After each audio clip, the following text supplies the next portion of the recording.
Counselor Accents Podcast. Two school counselors who love their jobs. Oh, and they happen to have Southern accents too. Bless their hearts. I'm Kim Crumbly. I'm Laura Rankhorn.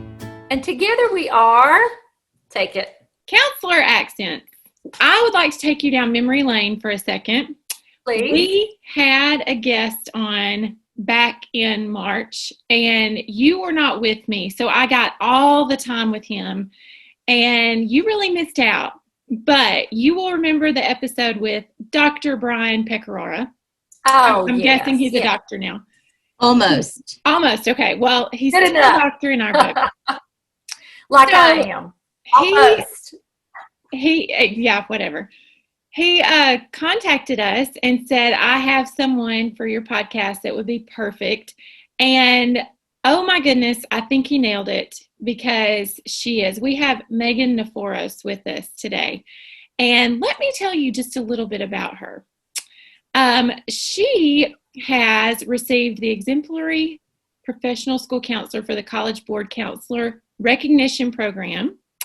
She has been the Virginia School Counselor of the Year nominee. She has been Fairfax County Public Schools Outstanding School Counseling Professional nominee. And she presented at the district, state, and at ASCA. Or she's going to in July of 2021.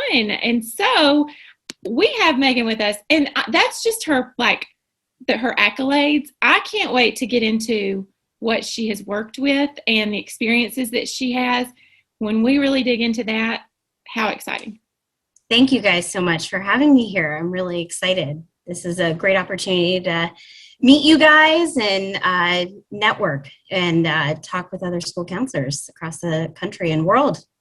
We appreciate you being on so much. Yeah, kudos to you guys for this program. I think it's amazing, especially in the times that we're in, to have this opportunity to connect. It's very important. Well, thank you. Megan, as I was reading over what you have worked with and the experiences that you've had, honestly, I was like, did Kim write this? Because you all have such similar experiences in kind of the makeup of what you've worked with. So I want to hear some of your background. Let's start with how you became a school counselor and what inspired you to become a school counselor. Let's start there. Sure. So I actually decided that I wanted to become a school counselor when I was 16 years old. I was a junior in high school, and they always talk about what a pivotal year junior year is for college planning and future planning. And that pressure was just so extreme for me. On top of that, I was going through a lot personally. My father had passed away. My brother had left for college, and it was just one loss after another. And I did not feel like I had an adult in my high school to connect with, not even my school counselor at the time. And it was just such a shame that I didn't feel like, even though I had this rock star mom who was a principal and just very caring and very nurturing, I didn't have somebody in the building that I could go to. And we spend most of our days when we're younger, and even now as educators, within a school building. And so that home felt empty for me in a lot of ways. And I wanted to fill that by becoming that adult for kids. I was very passionate. I skipped a lot of school and nobody noticed. They didn't even call home to notify my mom that that was going on. I had passed all my classes except for math, which I might not have even passed that if I was in the building. So I had to take summer school and got through it. But it took a lot of grit and resilience on my own behalf to push through. And it wasn't until I started to slowly head back into the building. I received homebound services for several weeks and got back on my feet. And I had to write a paper on mental health. Well, I decided that I was going to write it on mental health and adolescence. And back in the 90s, that was a hot topic. And especially when we're talking about antidepressants or mental health services for adolescents. And I came home and I told my mom, I want to go to Northern Virginia Community College. I'm going to major in psychology. I'm going to go to George Mason University. And then I'm going to become a school counselor and get my master's degree. And I think she about keeled over because she was just so enthusiastic. And happy that I had a plan, and I never wavered from that plan. That was something that I'm very proud that I achieved. And I've spent the last 11 years in the best schools. I've had the best students, the best teachers to work alongside, and administrators to learn from. And I've continued to grow. And even though I've spent 11 years in this profession, nothing seems new to me. Everything seems rich. I wake up with the same enthusiasm and joy that I did from day one, because I know that I do make a difference. And I know in grad school, we talked about, how do you know? Sometimes you're so busy as a school counselor. How do you know when you make a difference? They kind of prepped us for that feeling, because there are some days, and you guys know it, we have a list of things that we're going to do. We go in there and we don't accomplish a single one of them. But I do know that I've made a difference in the lives of students, and I still continue to do it. And there's nothing greater for me than that reward. And I'm so grateful that I found what I was meant to do in my calling. What a strong statement and advocacy statement for school counselors, because we do make a difference. And that is the reward. It's definitely not the monetary value that we get out of it, but we are making a difference. And we hear a lot of folks who go into school counseling because they had an incredible school counselor, but we have just as many who feel like they lost out somehow. Yeah. My very first interview that I went on for a school counselor was in the district that I grew up in, and the counselor, it was the counseling supervisor. She was in charge of all the programs, and her first question was, "Who inspired you to be a school counselor?" And I thought, "Oh my gosh!" And I said, "None of mine." And I thought, I didn't get it. I didn't get any job. I don't know why I just said that, but I should have lied and but it was true. You people are wild. Yeah, right. But I've been inspired by what I didn't have and what I needed. And so I wake up every day with that motivation and just remembering who I was and who I wanted to see every day when I walked into the building that I didn't have. So I feel like I have done that and continue to do that. I miss it. I miss being in the building. I miss seeing my students, and it's a different kind of environment that we're in right now, but definitely working hard to make sure those kids know that I'm there for them. Absolutely. One of my favorite statements is to be for others what you wish you had, to be for others what you needed when you were younger. And you are personifying that. And I just think that is huge when people know exactly how to be what they never had. And there are just so many. I was writing notes as you were talking, because there are so many things that you said that stood out to me. It is like, I think you're the first person I've ever heard who is doing exactly what they said they were going to do when they were in high school. I'm blown away that you never wavered from that. That is incredible.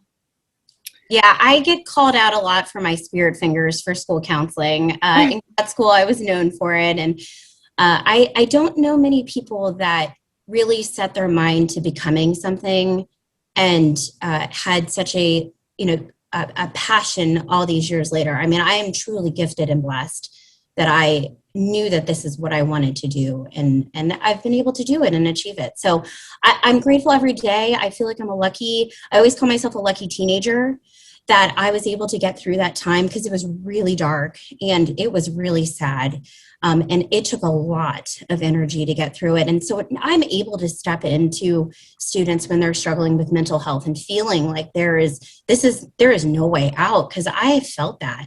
And being able to, had I not known what was on the other side, had I not known what I would be able to accomplish right now, and I think about that for kids who take their lives, like if they had this opportunity, if they had this moment to just be able to see in the future, look at the impact that you can make. And so that's why I work hard every day to make sure that kids can find that belief and that strength and resiliency to get through, and they can find that power within themselves.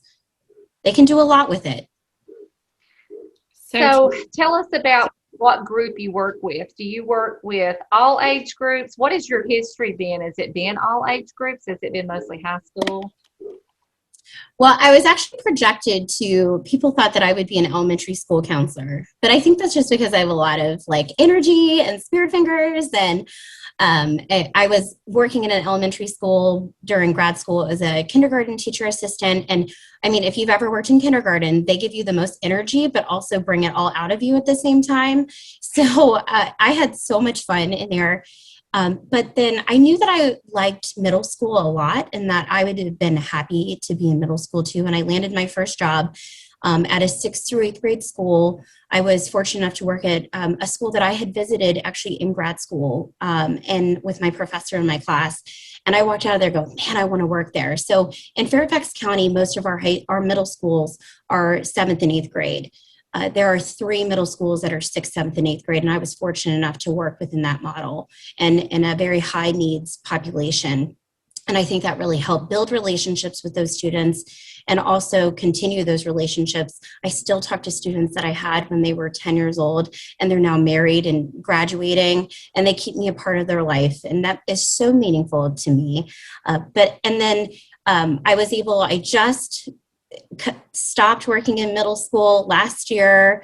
Was my first year working in high school. Great timing with a pandemic on the horizon. Oh, yeah. So I spent 9 years in middle school, and then I work now at Justice High School, and it's a very similar population to what I worked with at Holmes Middle School. And so it's very diverse. I work in both of my schools that I've worked in have been among the top 5 most transient and most diverse in Fairfax County, which is one of the largest districts in America. So I've worked, if you think about it, from kindergarten through 12th grade with my experience in elementary as a kindergarten teacher assistant, and then also in middle school and high school. So, but I do now currently work with 9th through 12th graders. I have an alpha caseload that I work with.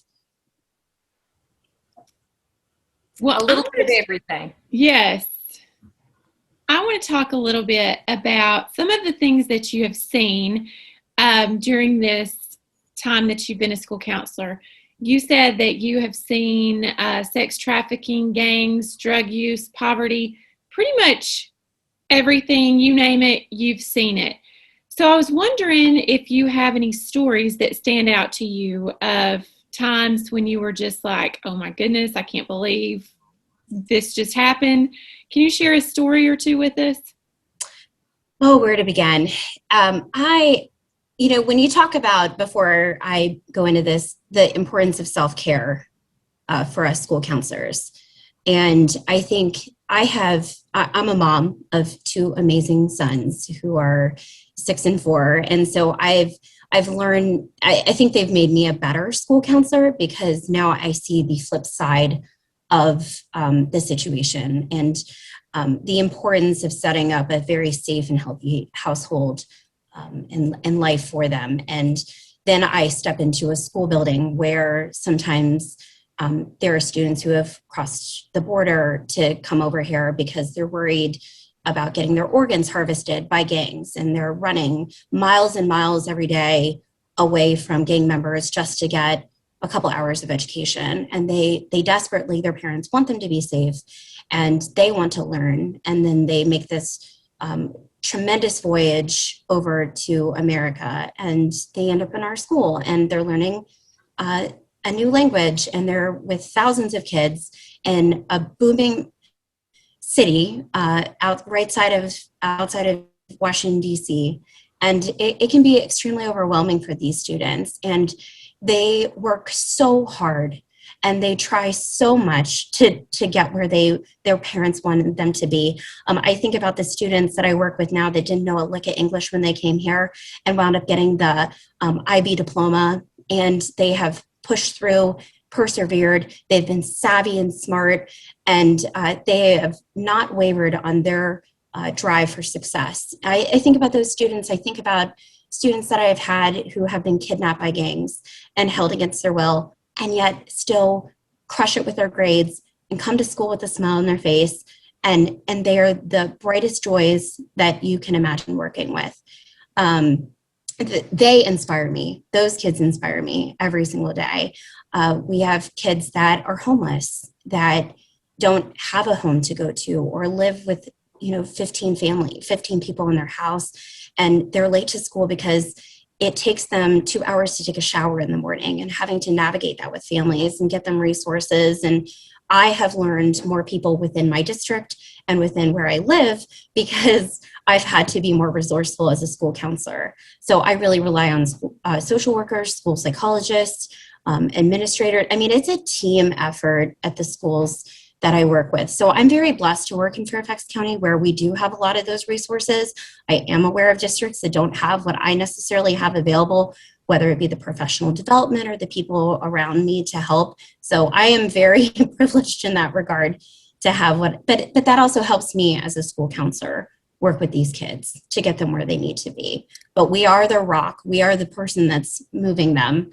And so a lot of times while I'm sitting and working with students who have endured a lot, it takes a lot from me, and then I got to take care of myself at the end of the day. A lot of snuggles with my kids, cries at the end of the night, a lot of venting sessions with fellow counselors that I know, but there's nothing more that I would rather do than make sure that I was there for them. Wow. It make me cry. I could think about 15 students right now that I just want to squeeze. I hear your heart and I hear your passion, and I see you are emotional, and we get emotional on this show quite a bit. So you have been having to just do this virtual for this last year. Am I understanding you correctly? The last time that I was in the building was on March 13th, and I came in, and that's when we did the shutdown.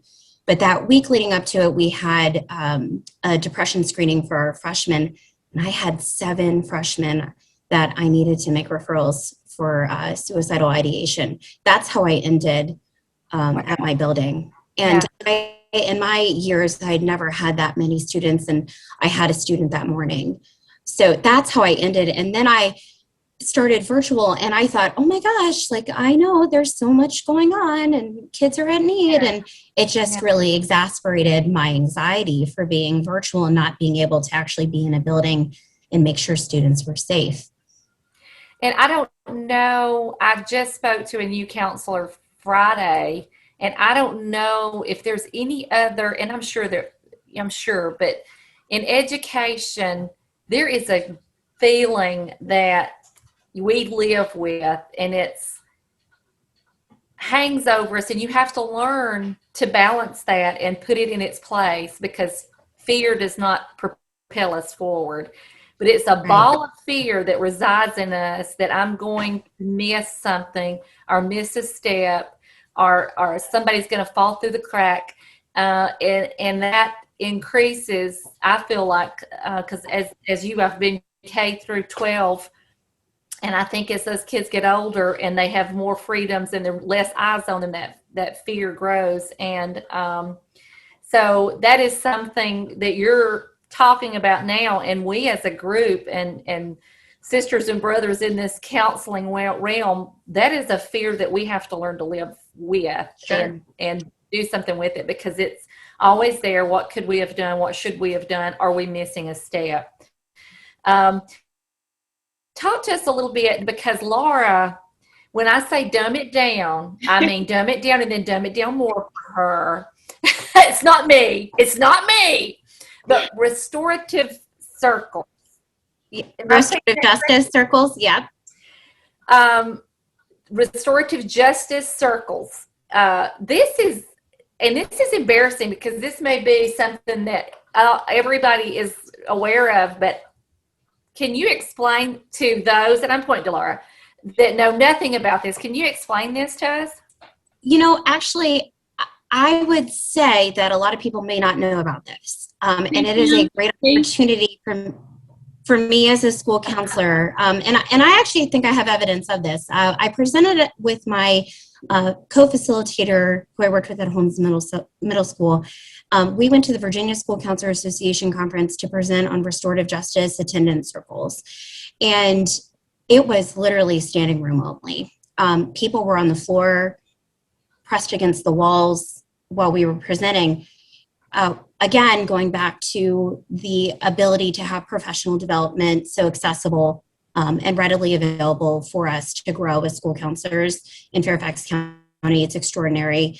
So restorative justice is based on the principle of focusing on the impact of other people and making the change. So really our county had looked at utilizing restorative practices when we're thinking about equity and consequences and discipline and the disproportionality of minorities getting greater consequences and more suspensions. And so years ago, I mean, I think I was 4 years into being a school counselor. We had a training at our school. It was a county-wide, and there really wasn't a lot of buy-in or understanding behind it, even though it was a great training. We didn't know how to utilize it and when to utilize it, but there was a greater push for it in the county, and really feeling like, hey, we need to implement this restorative practices to get kids to understand the harm that they've caused, not just you've done something, there's a consequence, move on, you got your suspension. It's more, I need to understand what happened. I need to know the impact I have on others, and I know how to fix it in the future moving forward. So that extended a couple years ago we had more training. I think it was 2017 that I was trained in what's called attendance circles. And we were looking for ways that we could make sure that we were reaching students who were chronically absent. So our school had 19% of our student population at homes had missed 20% of school. Wow. That is quite a bit, or I'm sorry, 20 or more days of school. And so we were just overrun as counselors trying to figure out a way that we could help these students, and just admin. We came together as an attendance team to really focus on what can we do more than go to your house saying, why aren't you coming to school, putting a letter in your file and sending you to court for them to do absolutely nothing with it. Yeah. So we were really feeling overwhelmed and helpless. And also at the same time, Virginia had started to put attendance as an accreditation factor. So it was really important that we found appropriate interventions that were effective for our students in the county. And they trained us for attendance circles. And we actually sat in a collaborative team meeting as the student services, and we drew straws to see who would get trained. Now, we didn't know, me and my other co-facilitator, Kelly Murphy, we did not know that we thought we were going to go and get trained and then turn it around, and then the other counselors would learn. It's not that kind of training. It is a training where you really immerse. It was 3 full days that we were in there, and we wanted to hit the ground running. And so we have found such huge success with these circles. We have run them in person. We've run them virtually now during the quarantine. And it's nice to be able to say at the end of the day, I have data to prove that these are making a difference in the lives of kids, and also helping them come to school and know the impact of not coming to school on not only them, but on their teachers, their counselors, their peers, their parents. Wow, this just made my brain go. Anything new or just thinking about something differently, I just hear the synapses or snapping. Well, you know what, Kim? If it wasn't for COVID, you would have heard about it at the Seattle ASCO conference, but luckily I'll be at the Las Vegas, hopefully, fingers crossed, to present on these as well. It is, I'm floored at the data and the evidence and the impact and just the anecdotal evidence from the kids and what they share. I used to run small counseling groups all the time, but now I just feel like these circles have such a huge impact, not only on attendance, but also disciplinary. We use them in the county to help students who have infractions or major incidents. There's something called learning circles that are restorative practices where you can be more reflective on social injustices. And what a time right now in our country to be having these dialogues, and what an opportunity to have a venue and a platform to safely do it. Really what restorative justice focuses on in building community, building engagement with students, making them feel connected to in a trust and safe environment. And that's what they do. So it's not, when I'm working with the students and it's literally, I'm sitting with them, asking them questions. And it starts from, if you could have any superhero power in the world, what would it be and why? And then they share. and I always say that I want to read minds just because of a school counselor, and that would be great. But and then we're slowly working to, what are your nighttime routines? And then, what is your first memory of school? And then we're moving towards, at the end, what is the impact of on your teachers when you don't come to school? And they're able to communicate that. But we have to, over a period of time, build trust and community within them and that group of students for them to open up. So I'm not preaching at these students telling them, why aren't you coming to school? They are developing that on their own. They are realizing they are not coming on their own. They are late to school, and it's because of their actions that they're not coming to school and the impact it's having on grades or across the board. So it's going a little deeper than it's a lot of self-reflection on the students' part, Yes. getting them to make that connection. So this is it. Am I right when I say this is a program? And is it something that, how easily is it to be trained in? And is it a script? Is it a laid out program that you use with small groups, or Right. am I anywhere? Yeah. Well, that would be the ideal, right? That's like in our mind ingrained of a lesson plan that you would go in with, and you're sitting in a group of students and you're making connections with them. And, oh, little Johnny said that. And, Sarah said that. And, you have a partner. It's literally, I have never had the same line of questions with students. I think my co-facilitator and I have run these so smoothly that we can look at each other and know if we're going to skip a question or go to another one or change it. You have to be trained in restorative practices. And that's why it's critical that maybe counties can look into it if they're not already investigating this as an opportunity. There are programs across the county or across the country rather, that I think they have PhD programs, master's programs in restorative justice for people to look into. But it would be something that I would encourage school counselors to explore within, we have what's called this Office of Intervention and Preventative Services, just to really advocate for this as a tool because it has been effective. I always am pushing for them. I know within my own state, school counselors don't know about this intervention, and it's critical because it is evidence-based and really can help students in the long run. So it's not a script. It's not like you can't get a book to do it. You really, once you're trained, then you are mentored by somebody from at least that's how Fairfax County does it. And then you are able to start implementing those.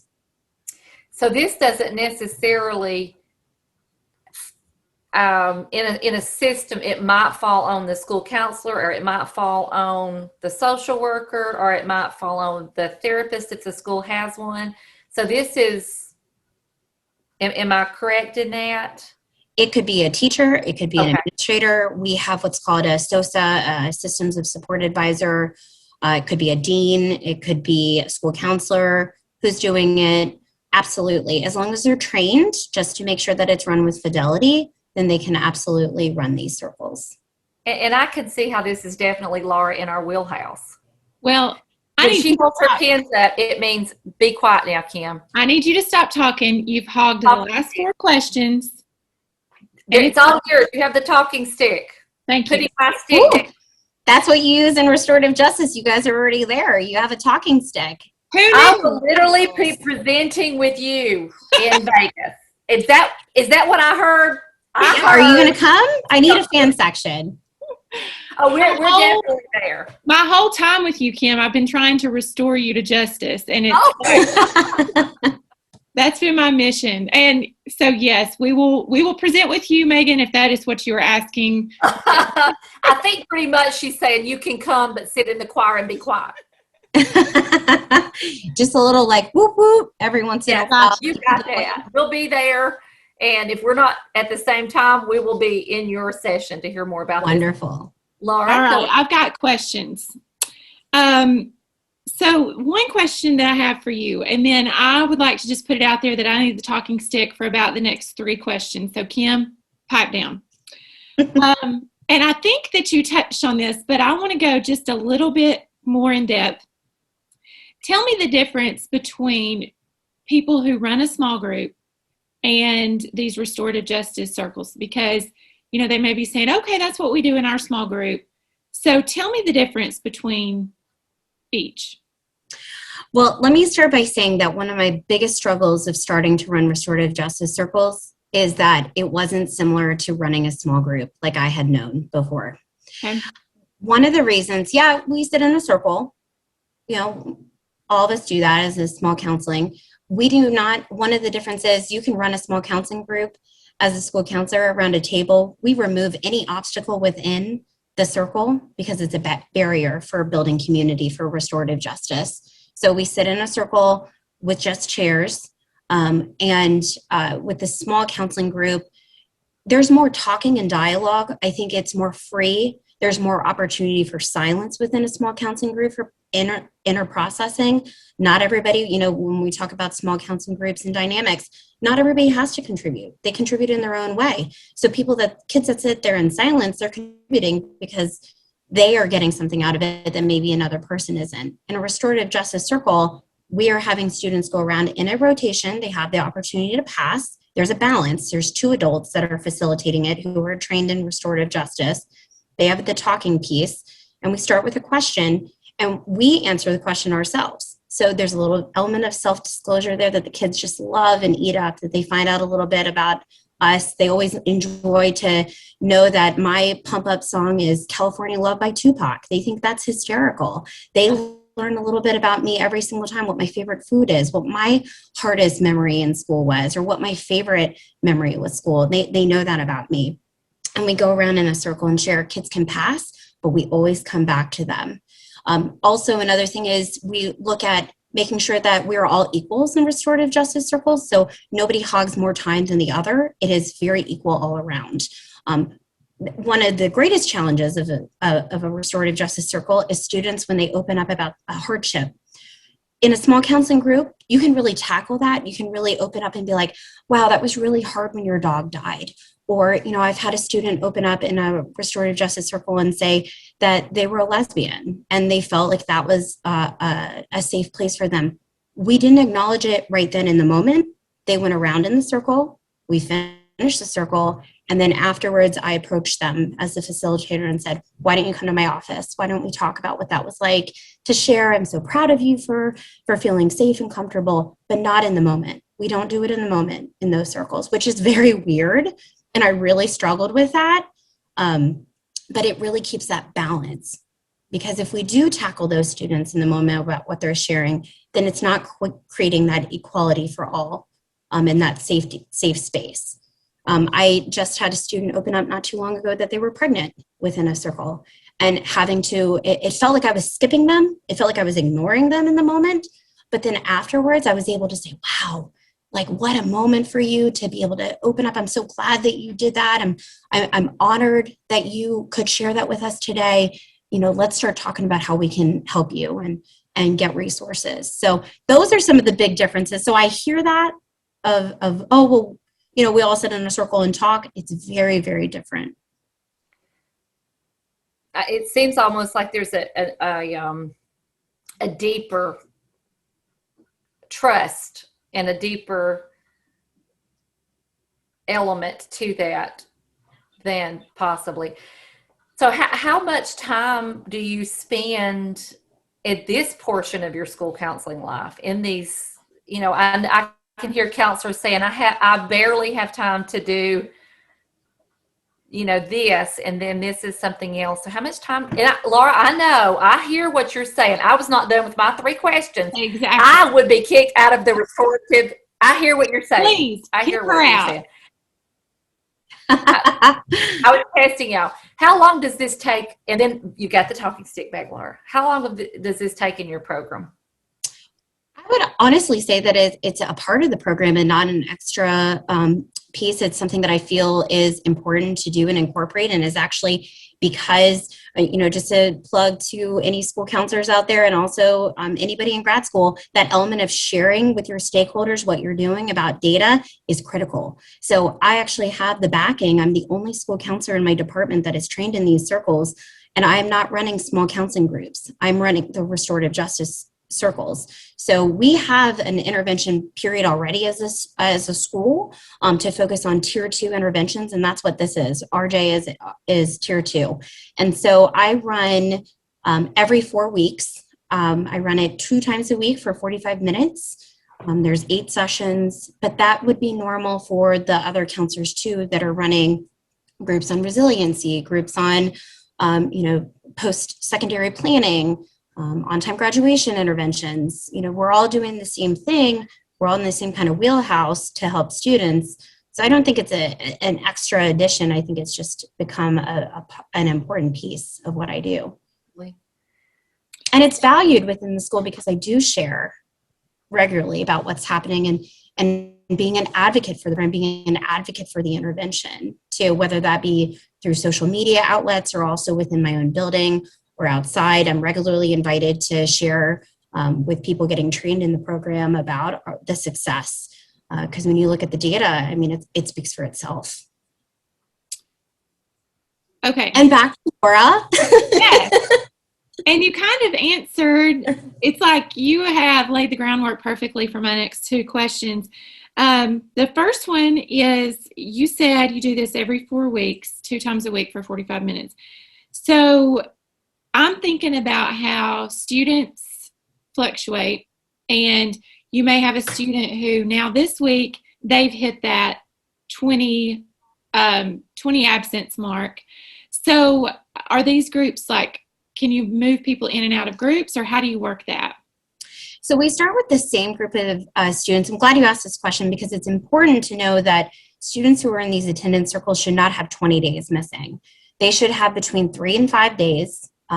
Or even I've expanded the search for students this year and looked at students who weren't engaged with virtual learning. So who's not turning on their mic, who's not communicating in a chat, who's not doing their schoolwork. Our school, I'm so grateful, we came together like 30 plus adults, called all these students who were identified by teachers as not having engagement or ghosting. We all know that term now. And they weren't being responsive. And those are the kids that I'm pulling right now, because the way that attendance looks is very different. I want students to be engaged right now and feel community when they don't have community because they're not within the school building. And that's how our students are getting that community. I was driving down the road today, taking my kids to the park thinking, developmentally, these students my kids don't have time to talk to another kid within the school day because they're listening, they're being talked at, they don't have the opportunity to talk to. Restorative Justice Circles allow students that opportunity to talk within their school day. Even though it's a small 45-minute block, they are able to converse with each other. So I'm looking at those students. So I don't change them. Once I have my group of students between 10 and 12, I even upped the ante, was a little ambitious, went for 14 this year. Once I have that group of students, I stick with them the entire time. It is a voluntary program for them to participate in. I do communicate that with their families and the students. And I, continue to encourage them to come because I know that they can get a lot out of it in the end, but they're with me for the long run. Like those 8 sessions, they're with me. And then I take on another group. And sometimes that can be sad for the students. They've asked for like an alumni RJ circle to come back. I actually think they just really like the snacks, to be honest with you, that we provide. That's something I'm missing right now of not being able to share with the kids in creating and having our circles. But I think it's important for them to feel like a safe place within the building. So looking for those students, not just identifying kids that aren't, we can just be so siloed to just look at attendance, but there can be more like tardies. Why are kids constantly late to school? What's going on there? Those are great candidates for it. Kids that are not involved in after school programs, maybe they don't have a lot of friends, maybe they're a little shy. Those are great students to put into these circles to use. So I don't just only focus on attendance, even though that, we have to, of course, that's a hot spot and what these are designed for, but there's a multitude of students that you can throw in to help. Well, I know this is a hot button for both of us. We didn't know it was a hot button, but it is. But I want to talk about the data part of it. Oh, yes. So I want to know what your data looked like before and after. You've talked about before. I want to know what you're seeing data-wise. Oh, I love talking the data. This is the piece in the presentation that I just get really excited. So, we were looking at students that were missing, multiple days, probably 20 days in the prior school year, come in from elementary to middle school. And what we did was we got them early and pulled them immediately into a restorative justice circle. So if you think about the first 2 weeks of school as a school counselor, it's pretty crazy, pretty exhausting. And we were running circles already. We had hit the ground running. We had done some pre-collection, had worked some vertical articulation with the elementary schools, pulled the data in, identified the students, met with them, did an intake with them to just really determine who was a good fit. Students who may have been out of the country for their cousin's wedding versus missing a lot of school because they were sick all the time. And so we pulled these students in, and then we were able to see a significant reduction, 100% reduction in attendance and absences from 1 year to the next. And also a 76% reduction in tardies. I just collected data on the circles that I've run, 50% reduction from quarter 1 to quarter 2 in F marks for students. So when you're able to link that academic achievement to something that you're implementing as a school counselor, that's so significant. And so we're just really seeing a lot of success with these circles. Even the kids at the end are able to say what a safe place it was for them, and that they were able to feel free to communicate, and they learned social skills. They learned how to advocate for themselves. They were able to talk with their teachers and say, hey, I missed school. What did I miss out on? How can I get my work? Whereas before they did not do that, and they did not communicate before. And so they had made that difference. That's huge. 45% of our students had said that they weren't coming to school because of math. So we were able to link them up with math tutoring after school. We had 60% of our, or 30% of our students saying that they weren't coming to school because of childcare needs, that their family had to have them stay back home to watch their younger siblings. And we were able to get our social worker to help them and maybe get some early intervention for the younger siblings. So these are all things that through developing trust and building that community with the students that they were able to share with us. Whereas before, when we were having these meetings of talking to the kids and saying, okay, why aren't you coming to school? Where are you every day? What do you do during the day? Those are very antagonistic and probing questions that weren't getting anywhere with the students. And now we were able to dive deeper in a less threatening manner, without threatening court that was going to do absolutely nothing, without knocking on the door to a house and sitting in their living room asking where they were. Of course, they're at home, they're watching TV. So, those kind of things, there's a lot of data that's not in numbers that is very relevant here to look at the RJ circles too, because the kids are opening up about it and doing it on their own. I would be curious about more longitudinal data, and that's something that I would like to explore more as we move through with the kids. It does take a lot of finesse of making sure that you're hitting the right target group for students, those tier 2. But we have had some tier 3 kids in there just because we knew that there were some outside influences that were hindering their ability to regularly attend school or attend different extracurricular activities. And so we wanted to include them in there so they could feel a part of something. They are the outliers. You will see it when you come to the ASCA conference in July. There's a graph that I show, and I always remember the student. But I'm glad that he was part of the group because he needed it. Wow. I'm telling you, I cannot wait to meet you and to hear more about this, because we always say the data is, the proof is in the pudding, and yep, that is the proof. And just hearing you talk, I can see how it's about more than just attendance. It's about what is going on in that child's life. What brokenness or what hindrances can we address? So that you're speaking our language. And Laura, she hits all our points when we describe what a counselor should be. You're an advocate, you're a leader, you speak proudly for our profession, and you're saying, I am doing it well. And that is what we are asking counselors to start embracing exactly what you are and who you are. Well, And thank they you must for say, that. Also, she's working smarter, not harder, because she's figured out a way. We could run small groups just to say we're running small groups, but you are using data to prove why they're needed and doing it with a purpose. And I know it's not a small group, but I'm really amazed. This is great. Well, our time is valuable as school counselors, but our students' time is valuable too. Right. Interventions that we implement need to be meaningful for them as well. So they feel that connectedness and not like, oh, here I am, part of another thing. They're actually doing something that's getting them somewhere.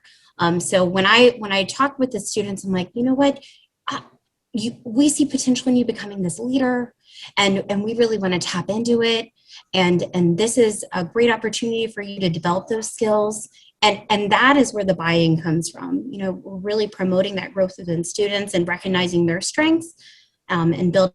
And sometimes I think small counseling groups, we have to be careful as counselors so that it is a positive experience and they don't think that they're just taken out of a situation because they have maybe like they feel like it's a deficiency for them or they're missing out on time. We don't want that as school counselors. We want to build them up. And so I feel like these circles do that for students and give that confidence. So in return, it makes me as a school counselor feel like I'm not wasting their time and that I'm getting them to the next place where they need to be. It's not just for us as counselors, for them, that we're the priority. They're the number one goal. So every intervention that we do just has to have student focus in mind. And if we're not proving at the end with data that it was effective, we need to refine and redo. So good. So much. And I'm so interested, especially as our schools move into more of the tiers and how do we address behavior? How do we address and this just, I'm excited to hear more about it and look forward to meeting you in person. Yes. And I hope.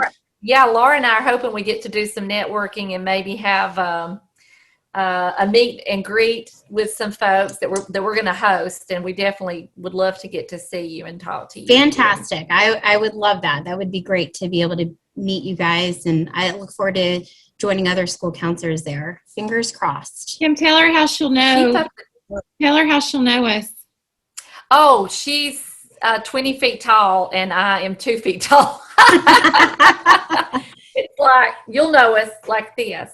Well, I'll join you on that, Kim. I'm 5'1", so. Okay. We look up to Laura. She likes to think she's this model tall, and I'm just like, Rrr. My students have compared me to like fun size snacks for Halloween. Yes. So and she's the big bag of snacks. Laura, that's no offense, but you're the big bag. We are at a conference. Yeah, go ahead. We were at a conference and you know how they sell, purses and so this guy says, you need a big bag to tote around. And I looked at him and I said, I'm toting my big bag around. And I was pointing to Laura. She didn't think it was funny. I thought it was hilarious. But it was so great to have you on. Thank you so much. So glad that Brian said, hey, check her out. You're awesome. Thank you guys for your time. So, Laura, we've made a new friend today. We have. So she is passionate about what she does, and I love to see that. May I just call you out on something? I'm going to anyway. Please do. I don't know why. I know, but that's please me. Do. Yes. I don't know if you let it slip intentionally or if you were throwing out a teaser, but you talked about our meet and greet that we want to arrange in Vegas. I'm getting more excited about coming out of the bunker because we do want to have a meet and greet. We do, and that's something that we want you to stay tuned for. You can go to our Counselor Accents group on Facebook where we will be posting more information about which night in Vegas we're going to plan the get together and the details involved in that as it gets closer. And it's like my hopes are up. And so I don't know how long before we release the details of the meet and greet, because I don't want like hopes to be dashed if it turns out it's not in person. But people need to be Right. they need to know so they can plan. If they can plan so that we can all hang out together, unless Barry Manilow, if they've got tickets to see Barry Manilow, which is, I flew to Vegas to see Barry Manilow. And I'll never let you forget it. And so, if you got Barry Manilow tickets, I get it. I just want to say he has changed a little bit. And I just went between awe and screaming to laughter. It's just, well, funny, wasn't it partly because of the text that I sent you in the middle of said you did. I was sending pictures to make you jealous, and you were sending back like he was a presidential wax figure that had gotten loose from the Disney exhibit, Disneyland exhibit, which made me laugh so hard. But when he sang Mandy, and those people who are Barry Manilow fans, they know what I'm talking about. And they're offended. I had a call, Laura, from a friend, and I do have more friends than you. Please note that. And she told me some things that I needed to start doing, and I'm going to share those with you, okay? So one is mom jeans are back. And I don't know if you knew that or not. You never saw back, and I have purchased a couple of mom jeans, and let me just say, you feel so weird at first, but then you think I'm smoking hot, or at least I did. I don't know what you'll think. I don't know how you're going to get mom jeans that tall. I don't either. You got to get jeans for your leg, and then you've got to get them to go that part that from the Netherland area up has got to come way up on you. So I don't know where you're going to get them. The second thing is that she told me is the happy, sad emoji is out. Well, that's the only way I can communicate. So I've got to come up with another form of letting people know how I expressing myself other than the happy and sad. The third thing, as you can see by me displaying today, is the hair parted down the middle, which makes me look like a water buffalo, I know, but I still am trying. I am trying. And it's really, if you'll notice, it's not exactly in the middle. No, it's not. It's like you're easing over there. I am going to ease. It's like, I've gone from high part, the way part over, and I'm easing into the middle. But it feels very weird. I'm just saying. Well, let me tell you what your friend has done. Your boy. Your friend read this post that has gone viral where like a TikToker has said, hey, those of you like who are aging out, who are still parting your hair on the side parts are out, and the laughing cry emoji. I know it, yes. And Sadie called me this morning, my niece, and she's going, I don't know what am I going to do? Well, let me tell you what we're going to do. And then she also said skinny jeans are out. Okay, so I understand the skinny jeans, those things phase out. But let me tell you, we have a choice right here. We can give in to this peer pressure to start looking like a Backstreet Boy from the 90s where we part our hair down the middle, which let me just say. I was going 70s. Also that. But there are many girls that do this middle part, and I'm like, man, you guys are rocking it. I am not one of those people, and I will show you that right now. Like, it just will not. I can't. Now see, I think you can. Oh my gosh, you so can. You were trying to be funny and ended up that you look like Wonder Woman. Well, gosh, if I had a quarter for every time I got that. Literally, right then, just up your game. I'm not even kidding you. And I know for us Southern girls who like a lot of volume, this is, I don't know. I can't keep up. But I do like your hair. You were trying to be fun. Stop. I like it better the other way. Well, it doesn't feel right. that's part of our problem. It just doesn't feel like we're used to. And it'll kind of, you got to train your hair too, like a dog. Well, I just was hoping that you would notice without me having to say anything. I just thought it was stay-at-home hair. That's what I thought. I thought, oh, okay. I thought she's going to say, who is this? This has de-aged you 30 years. My goodness, who is this? And you just thought she should have combed her hair. So what do you have? Well, thank you for trying to take me to the next era. Thank you. It was my little way of trying to help you. Of encouraging me. All right. I'd like to tell my story now. So a couple of weeks ago, there was a teenager who was driving from Tennessee to Mississippi. Do you know this story? Keep going. Okay. So he was driving. He had been on a road trip to Tennessee, and he was driving back home to Mississippi. He stopped in our little town to go to Cracker Barrel, stretch his legs, get something to eat. Now, a lot of times when you travel by yourself, you may take your pet with you to keep you company. You know, your dog. Some people have taken their cat. This guy. I can't imagine the cat. Keep going. Well, okay. This guy is, I think he's a high school senior, and his pet, travel companion, if you will, is a rooster. So he travels everywhere with his rooster, whose name is Peep, and the teenager's name is Thomas. So he stopped by Cracker Barrel to stretch his legs and get a bite to eat. And he needed to walk his rooster. So he puts a leash on him, walks him around, and then he ties him in the back of his truck so he can run inside and get a bite to eat. So when he comes back ready to start the last leg of his trip to get back to Mississippi, he looks in the back of the truck. There is no Peep. Oh. He's gone. No. So he searches. He spends the next couple of hours searching. They're looking all around, and you know where the Cracker Barrel is. They're looking all around. Everybody's searching. They can't find him. So, I mean, it's like nighttime now. So he gets back in the truck and heads back to Mississippi with no Peep. So he had posted on several like Facebook groups in our area. Yeah. Rooster. And the community just really rallied and tried to find this rooster.